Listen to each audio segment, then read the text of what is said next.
জুবিন গাৰ্গক সংজ্ঞা দিয়া অলপ দিগদাৰী তেওঁ মানে সত্তাটো যথেষ্ট বিশাল এটাই ক'ব পাৰি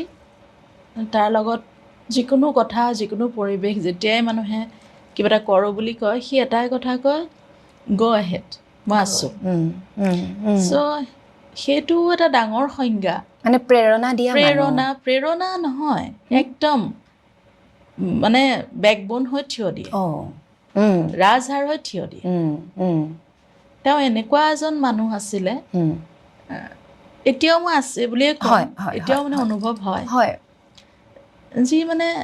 একদম মানে আমাৰ ঘৰৰ মেৰুদণ্ডডাল আছিলে মেৰুদণ্ড সকলোৰে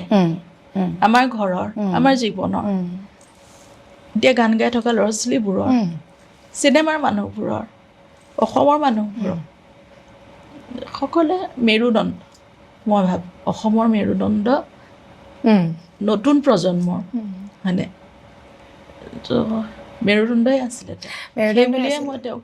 সংজ্ঞা দিম সাহস আমাৰ বাবে প্ৰেৰণা সাহস সৃষ্টিৰ এটা যেন উৎস নহয় তুমি যি কৰা তেওঁ মেৰুদণ্ড হৈ থিয় দিয়ে আৰু যেতিয়া মেৰুদণ্ডডাল চিধা হ'ব সেই মানুহজন চিধাকৈ চলিবই পাৰিব তাৰমানে তেওঁৰ শক্তিটো থাকিব তো সেইটোৱে মোৰ কাৰণে সংজ্ঞা